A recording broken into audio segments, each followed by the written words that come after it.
Hey guys, welcome to the Liberal Hive Mind, a channel solely focused on exposing the abundant hypocrisy of the left. You know, let's go back in time maybe 2 months ago. What was the narrative in all the Democrat circles on every Midas Touch video? We kept seeing these words plastered everywhere. No deals, no deal Donald. Donald Trump claims that he's gonna get all kinds of new trade deals with America's biggest trading partners, but it's never gonna happen. No, their prediction was that, quote, no deal Donald was gonna crash the global economy. The media screamed that Trump's America First approach here, this tariff play would alienate allies, would tank the markets, cause mass American unemployment. The Europeans would turn their back and partner up with China and Canada or something, and the good old US of A would be stuck in the corner, regretting its decision, just wishing, begging to be invited back to the global economic party. But of course, this never made sense since the start. It was nothing but fear porn on repeat. Trade war, isolationism, all the buzzwords you could imagine. Yet now here we are, a couple months later, and it turns out all these leftist, globalist bootlickers were totally dead wrong once again. Oh, who would have seen that one coming? So much for the no deals narrative. As the biggest holdout and most significant economy, the European Union just totally caved to Donald Trump's demands. They kept saying the Europeans aren't going to come to the table. Oh, it's not going to be easy to negotiate with the European Union. Yeah, I guess so much for that. President Donald Trump just absolutely freaking mogged them. Let me show you guys exactly what's going on. We got some stuff to get into, so let's roll the tape. All right, folks, so take a look at this announcement. So we're going to do the following. The European Union is going to agree to purchase from the United States $750 billion worth of energy. They are going to agree to invest into the United States $600 billion more than they're investing already. So they're investing a large amount of money. You know what that amount of money is. It's very substantial, but they're going to invest an additional $600 billion. They're agreeing to open up their countries to trade at zero tariff, and they're agreeing to purchase a vast amount of military equipment. The good news is we make the best military equipment in the world, so sort of you have to do that, until somebody tops us, which is not going to happen. We're way ahead of every other country in terms of the quality of the military equipment. You saw that recently. Unfortunately, you see that often for all the wrong reasons, right? We are agreeing that the tariff straight across for automobiles and everything else will be a straight across tariff of 15%. So, and I think that basically concludes the deal. I mean, those are the main factors. I don't think there are too many other factors, other than we're going to get along great. And we have a great relationship now with NATO, which is largely the same. I mean, not exactly, but pretty close, right? Largely. And with NATO, as you know, they're going up to 5% from 2%, and the relationship is very strong. I think it's great that we made a deal today instead of playing games and maybe not making a deal at all. I think it's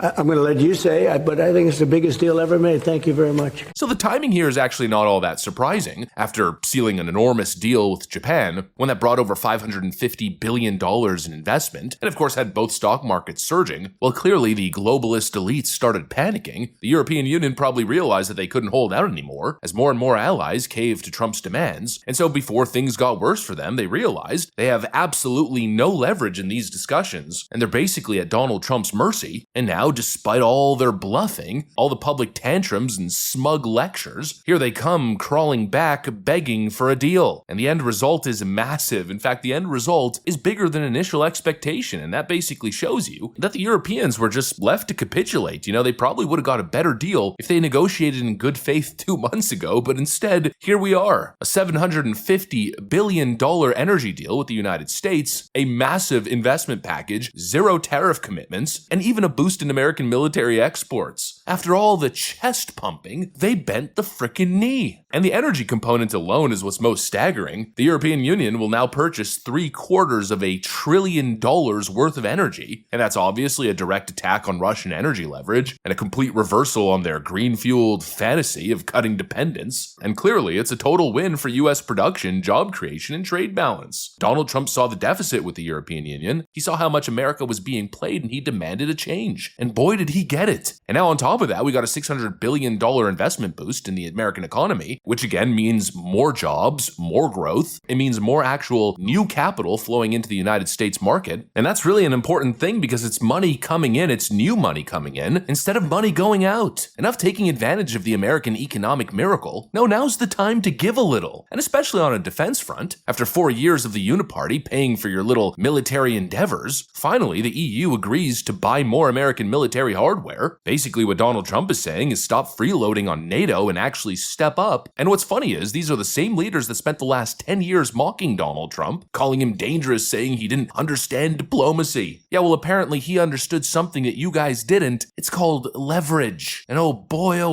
the look on their faces as Donald Trump was announcing all of his Christmas gifts. Ursula von der Leyen looked like she had just eaten a freaking lemon. Oh, how glorious it is, these smug Euros finally being held accountable for decades of mooching off American protection, American innovation, while dumping tariffs on American goods coming in. Well, that party is officially over. This culture of these smug Europeans lecturing us, looking down at us, while sticking their hands in our freaking pockets. Ho ho, you stupid Americans! All the time with their smug condescension. Well, who's freaking laughing now? And really, oh boy, was that a serious factor here. You know, that's probably the most pathetic part of this whole thing, is that it really didn't need to be so hard on them. You know, Donald Trump's got a little bit of a soft spot for Europe, given the fact that he's, well, of European descent. All they had to do was show President Trump some basic respect, and you would think they would understand this considering these are seasoned diplomats, right? Supposed high-competence deal-makers, public figures, elected officials, and leaders. Yet none of them were smart enough to realize one very basic truth, that if you want to deal with Donald Trump, you don't spit in his face for 10 years and then expect him to be Mr. Nice Guy. You have to stroke his ego a little bit, you know? You gotta play the game, show a little bit of appreciation. But nope, these people really thought that they were gonna strong-arm the president. I mean, an utter disrespect from the Europeans and Canadians, and now they're shocked that he's playing hardball? I mean, these morons friggin' played themselves. That's the reality. Congratulations, you played yourself. Had they operated in good faith, had they played the Trump angle a little bit better, they probably would have got off easy. With a lower tariff, probably less capital investment required. I think initially what Donald Trump was looking for was $350 billion in oil purchase guarantees, and now by the end of it, they're near a freaking trillion. If I was a European citizen, I would be seething with rage. You know, now's the time to learn a lesson, but of course we know that's never gonna happen. The smugness will continue. They're probably doubling down on Trump being the bad guy, not realizing that their idiot leaders are the bad guy. These people who played these ridiculous political games and tried feeding into these anti-Trump narratives instead of just doing what was right for their citizens. You people got played, you played yourselves. But instead of realizing that, they'll probably blame the evil orange man. But sentiment aside, it really doesn't matter. At the end of the day, this is what it is. This is reality check moment. The European economy is significant, sure, I'll never downplay that, but it isn't even close to the American behemoth. I mean, not even close. In fact, it's dependent on the American behemoth. And so when you're in a position of trade deficit, you simply cannot lead with an ego. Donald Trump handing out mass servings of humble pie, and it's just glorious to see. You know, we've heard all the talks of Donald Trump being a bad businessman. He's not really a good negotiator, they tell us. Well, in this instance, he put on a master class of deal making. And here he goes, pulling it off again. Energy dominance, economic investment, military exports, zero tariff commitments, all while maintaining US strength and not caving a frickin' inch. This is the kind of leadership that we were told would destroy the world, would destabilize the West, and isolate America, but instead we're seeing the exact opposite. We're seeing a revival of the American economy, a rebuilding of the American industrial base, and hopefully an end to this weak Obama-Biden diplomacy that constantly apologizes for America's presence, that constantly capitulates, that gives and gives and gives but never receives in return. An end of this era of weak diplomacy and endless compromise. President Donald Trump is delivering hard results, and once again the man who was supposed to burn it all down is actually the only one rebuilding it. America wins, Europe folds, and the fake experts, the CNN economists, the experts and talking heads, well, I guess simply put, they can cry about it from the sidelines. Anyways, that's pretty much what I got for you guys. Thanks for watching, and I'll see you on the next one.